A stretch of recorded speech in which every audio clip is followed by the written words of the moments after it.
માટે જે ભાવભીનું આમંત્રણ આપ્યું હતું અને સમાજના આગેવાનો ભેગા મળી અને મામલતદાર ઓફિસ ઈડર ખાતે બધા સંપીને આવેલા અને મને આનું આમંત્રણ આપેલું ત્યારે ખરેખર આ આપણા સમાજની સમિતિ જ્યારે એક થઈ એકી સાથે આવી અને મને જ્યારે આમંત્રણ આપ્યું તેને ખૂબ આનંદ થયો। આમ તો હું મહેસાણા જિલ્લો મારું વતન છે, બેચરાજી બહુચરવાનું ધામ એ મારું વતન છે, બાજુમાં કાલરી ગામ છે મારું। સમાજ માટે આજનો જે પ્રસંગ છે સમૂહ લગ્ન આપણા સમાજમાં હું જાણું છું ત્યાં સુધી 1990 એના પહેલેથી આપણું આ કામકાજ સમાજે શરૂ કરી દીધેલું છે। અહીંયા જે ઊભા છે એમને વિનંતી, હાલ પૂરતું મને મહેસાણા જિલ્લો અને ચાણસ્મા તાલુકો અમારો ત્યાં હું માનું છું સૌ પ્રથમ સમૂહ લગ્નનું આયોજન ત્યારે હું નવો નોકરીમાં લાગેલો અને મારા પિતાશ્રી અને જે કંઈ કર્મચારીઓ હતા આપણા સમાજના લગભગ ચાણસ્મા તાલુકો મહેસાણા જિલ્લાના 100 જેટલા એ વખતે 1990ની પહેલાની વાત કરું છું 100 જેટલા આપણા સમાજના જુદા જુદા વિભાગમાં નોકરી કરતા કર્મચારીઓ હતા અને એ વખતે અમને એવું વિચાર્યું કે આપણે સૌ પહેલાં એવું કરીએ કે ભાઈ આપણા સમાજમાં શિક્ષણ ઓછું છે, સમાજમાં વ્યસનોની બાબતો પહેલેથી વધારે હતી। જો કે આનંદની વાત એ છે કે આજની તારીખે આ બધું જોવા નથી મળતું। એનો અર્થ એવો થયો કે આપણે જાગૃત થયા ત્યારે અત્યારે આ પરિસ્થિતિ જોવા મળે છે, કારણ કે આપણે વ્યસનોથી તો લગભગ નીકળી ગયા છીએ। બીજી બાબત એ હતી કે નાનો મોટો પ્રસંગ હોય, કોઈ એક ગામના 1-2 પ્રસંગ હોય છતાં બી નાના મોટા ઝઘડાની બાબતો પણ રહેતી।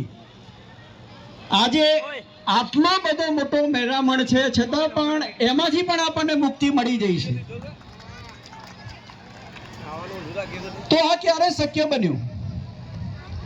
આપણે એ વિચારવાનું છે કે જ્યારે પણ શિક્ષિત માણસો થયા એ બીજા સમાજના જોયા, એમની બાબતો સારી હતી એ આપણા સમાજ માટે વિચારી અને એમને એ વખતે શરૂઆત કરેલી અને એનું પરિણામ એવું છે કે આજે બહારનો માણસ આવીને એમ ના કે આ રાવળ સમાજના સમૂહ લગ્ન છે, એને પૂછવું પડે કે કયા સમાજ છે। આપણે એ લેવલે આવી ગયા છે। કેમ કે આપણા સમાજની અંદર જે લોકો શિક્ષિત હતા, જે ધર્મગુરુઓ આપણા લાગુ પડે છે, એમને ગામે ગામ જઈ અને 2 સારી વાતો કરી, આપણને માર્ગદર્શન આપ્યું અને એનું પરિણામ એવું આવ્યું કે આપણે 30 કે 35 વર્ષ પહેલાં પાછળ જઈને જોઈએ તો આપણે સમાજ ક્યાં હતો અને આજના સમયે આપણે જોઈએ તો આપણા સમાજમાં મોટો ફેરફાર આવી ગયો છે। આજે આપણે વ્યસન, ઝઘડા બખાડા આવી બાબતોથી મુક્ત થઈ અને બહાર આવી ગયા છીએ। તો હવે પરિસ્થિતિ એ છે કે હાલ જે સમય ચાલે છે એની જરૂરિયાત શું છે? આપણે આટલે પહોંચ્યા છે અંત નથી। તમે જોશો આમાંથી બીજા સમાજના આગેવાનો પણ અહીંયા હાજર છે। હું જ્યારે અહીંયા જમવા ગયો ત્યારે રામપુરા ગામ છે ને, રામપુરા ગામના સરપંચ શ્રી છે એ જાતે આપણા સમાજના ત્યાં આગળ સેવા આપી રહ્યા છે। રાવળદેવ યોગી સમાજના સમૂહ છે, પોતે દરબાર છે। મેં પછી પૂછ્યું, મને એમ કે આપણા સમાજના હશે, અમે વાતે વળ્યા પછી ચોખવટ થઈ કે એ દરબાર છે, છતાં પણ આજે આપણી સેવા માટે તત્પર છે। આ તો મેં પૂછ્યું એટલે જાણવા મળ્યું, પણ હું નથી જાણતો એવા અનેક બહારના સમાજના માણસો આપણા સમાજ સાથે ભળી રહ્યા છે, આપણને સહકાર આપી રહ્યા છે કે કઈ રીતે આપણે આગળ વધીએ। તો હવે વધુ સમય ના લેતા મને આજના સમયની શું જરૂરિયાત છે એ બાબતે 2 વાત કહી દઉં કે આજનો સમાજ જે છે એની અંદર પહેલું તો આપણા ઘરમાં શિક્ષણ હોવું જરૂરી છે. જે આપણા ઘર કુટુંબ સમાજની અંદર જે લોકો શિક્ષણની પરવાયા નથી, તો આજની તારીખે હું તમામને એક નિવેદન નમ્ર વિનંતી કરું કે તમે પોતાના બાળકોને ખાસ ભણાવવાનો આગ્રહ રાખો. શિક્ષણ વગર કોઈ ઉદ્ધાર નથી આપણો. આજે મામલતદાર તરીકે આજે આપ સમાજની સામે ઊભો છું, એનું કારણ શું છે? હું અભ્યાસ કર્યો, ભણ્યો, બધાની જ્યારે હરીફાઈ ચાલતી હતી નોકરીઓમાં, એમાં હાઈએસ્ટ ટકા લાવી અને બધાને પાછી પાડીને 1 નંબર ઉપર આવ્યો. ત્યારે આજે તમારી સામે હું મામલતદાર તરીકે ઊભો છું. તો તમે સમજી શકો છો, મારા દાદા હતા શાકભાજીનો ધંધો, અનાજનો ધંધો, જે આપણા વડવાઓનો છે એવો ધંધો કરતા. મારા દાદાએ, મારા પપ્પા હાઈસ્કૂલમાં શિક્ષક હતા. મારા દાદાએ મારા પપ્પાને ભણાયા ત્યારે હાઈસ્કૂલમાં શિક્ષક થયા, અને હાઈસ્કૂલમાં શિક્ષક થયા પછી અમે 5 ભાઈ બહેન છીએ. ભગવાન માતાજીની દયાથી 5 ભાઈ બહેનને સરકારી નોકરી છે. આજે તમામ અત્યારે સરકારની નોકરી ચાલુ છે. તો આ એટલા માટે કહું છું કે ભાઈ શિક્ષણનું કેટલું મહત્વ છે. શિક્ષણ તમારી પાસે હશે તો તમારી પાસે ઓટોમેટિક બધું જ આવશે. આજે તમારું સાબરકાંઠા જે જિલ્લો છે એમાં 8 તાલુકા છે. એમાં 8 તાલુકામાં સૌથી જો તાલુકો મોટો હોય તો ઈડરનો મારો તાલુકો છે. અને જ્યારે કલેક્ટર સાહેબ મીટિંગ બોલાવે છે ત્યારે 8માં 1 નંબર ઉપર હું પોતે બેસું છું, બાકી બધા પાછળ બેસે. તો આ સન્માન મને કેમ મળે છે? પાયામાંથી મારા વડવાઓએ, મારા પૂર્વજોએ એમનું બલિદાન આપી સમયસર મને ભણાયો, ત્યારે આ વસ્તુ આવી છે. બીજું કે હું બીજાનું તો ના કહું, પણ મારા પોતાના ઘરનું તો કહી શકું કે મારા વડવાઓથી મારા ઘરમાં ક્યારેય કોઈ પણ પ્રકારનું વ્યસન નહોતું. મારું જમા પાસું એ છે કે વ્યસન નહોતું, અને ઉપરથી મારા દાદાએ કોઈ સારી બેઠક કરી, સારી જગ્યાએ બેઠા અને ઘરમાં શિક્ષણ લાયા, અને એનું પરિણામ એવું આવ્યું કે આને 2 શબ્દો બોલવાની તક મને મળી છે. તો આપ સૌને સૌથી પહેલાં ઘરમાં કોઈ વ્યસન ના રહે એની તકેદારી રાખવી. બીજું કે ઘરમાં શિક્ષણ ફરજિયાત કરી નાખો. અને સૌથી મહત્વની વાત, હવે હું રાજકારણ ઉપર આવું છું, કારણ કે આ નોકરીમાં, સરકારમાં, બીજા સમાજમાં ઘણું બધું હું ફર્યું છે, જોયું છે, જાણ્યું છે. એ ઉપરથી હું એટલું તો કહીશ જ કે ભાઈ હાલની જરૂરિયાત રાજકારણ બહુ ફરજિયાત જેવું થઈ ગયું છે, અને એમાં જો આપણે ટકવું હશે તો આપણી એકતા અને સંગઠન ખૂબ જરૂરી છે. જ્યાં સુધી આપણી પાસે એકતા અને સંગઠન ન હોય ત્યાં સુધી રાજકીય બાબતે કોઈ માણસ આપણી કદર નહીં કરે, આપણને કોઈ બોલાવશે નહીં.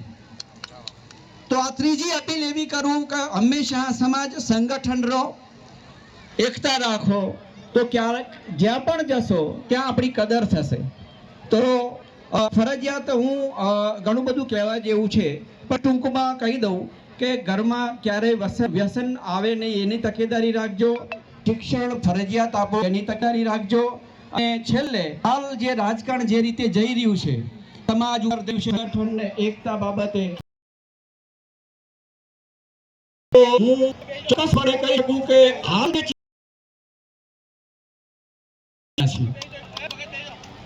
બીજું આ તબક્કે મને સમાજના આગેવાનો, સમગ્ર સમાજના આગેવાનો સરે મેં અહીંયા બોલાવી મારું સન્માન, આભાર માનું છું. અને જ્યારે હું સાબરકાંઠા જિલ્લામાં મામલતદાર તરીકે નોકરી ઋણી છું, માટે આ તબક્કે સ્ટેજ એનો અર્થ એવો થાય કે પાસે જમીનોના જવાબ આવે એને થેલી જમીન હોય કરેલી જમીન, અને તમામ ખાતાના હેડ તાલુકા કક્ષા મામલતદાર છે અને જિલ્લા કક્ષાની નાની બાબતમાં આપણું ચાલે અથવા સમજણ પડે, આપણે તમામ બાબતમાં જ માર્ગદર્શન આપી શકીએ છીએ. કોકને ફોન કરી શકીએ છીએ, બે નેતાને કહી શકીએ છીએ કે આ કરવું પડશે ભાઈ, આ કરવાનું છે. અને કાયદા આવે છે, જોગવાઈ છે, એવું હું કહી શકું છું, કારણ કે આ ક્ષેત્રમાં હું કામ કરું છું. એ બાબત થોડીક લાંબી છે, છતાં પણ હું કહી દઉં કે સાબરકાંઠા જિલ્લાના જેટલા પણ મંડળો છે, એ લોકોને એક નાની એવી અપીલ પણ કરી રાખું કે જ્યારે પણ સમાજ માટે તમારે એવા બાબતે મારું માર્ગદર્શન તમને મળશે, કોઈનો ફોન કરવો પડશે તો બી આપણે જમાવટ કરેલી છે, ગમે તે કક્ષાએ વાત કરી શકીએ છીએ. એ આપણી માતાજીની કૃપા છે આપણી ઉપર, અને આપણે જે પદ્ધતિથી રહીએ છીએ એના કારણે આપણને માન મળેલું છે. એટલે આ સિવાય પણ અનેક વિભાગમાં તાલુકા પંચાયત કચેરીઓ છે, એમાં પણ મોટા ભાગનું તમારા પ્લોટ મળવા, તમને મકાન મળવા, જિલ્લા સમાજ કલ્યાણમાંથી તમને અનેક પ્રકારની લોનો, સહાય, અઢળક સહાયો છે. પણ મેં જોયું છે કે આપણો સમાજ છે એ આવી બાબતોથી નજીક રહેવાની દૂર છે. બધા જ ના રહી શકે તો કંઈ નહીં, પણ જ્યાં 5 ઘર છે તો 1-2 માણસ પંચાયત સાથે સંકળાયેલો રહે અને તાલુકાની કચેરીઓમાં અવર જવરને એક સાહેબની સંબંધ જેવું રાખે, તો તમારે કંઈ સરકારમાંથી શું લાભો છે એ તમે જાણતા જ નથી. આખા ગામમાં લાયકમાં લાયક આપણે હોઈએ પણ નથી જાગતા, એના કારણે આવતા રહી જઈએ છીએ. બરાબર, એટલે આ બાબત પણ ઉપર આવી છે. એટલે કહું કે ગામ કોઈ પણ 2 ઘર હોય, 5 હોય, 5 હોય, તો એવા હોવા જોઈએ કે સબ ગ્રામ પંચાયત જોડે સંપર્ક રાખે. ત્યારબાદ તાલુકાની આવશો ને એટલે તમારે આખું ગુજરાત સરકારની બધી સ્કીમો આવી ગઈ એવું સમજી લે. ત્યાંથી જ બધું મુકાવાઈને તમને બધી સમજણ પડશે. એટલે એક નાની વાતો મેં કરી,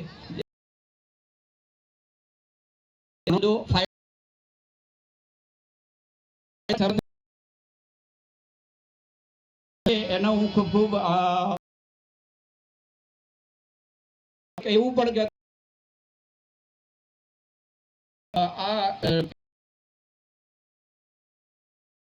નહીં રહેવાશે, એ બધું સરકાર બહાર રહું, સમાજના કંઈ પણ માગ તો મારો સંપર્ક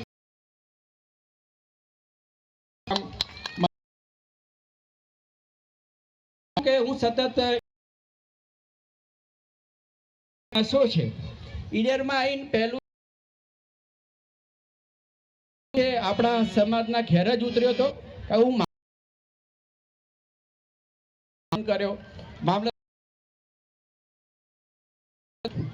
બીજા બધા પછી આવો, એટલે પેલા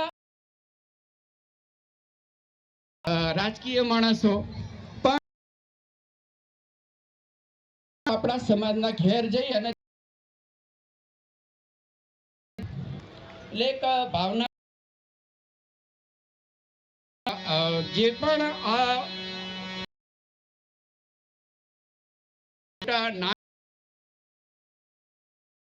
મોટો જગન આદર્યો છે, અને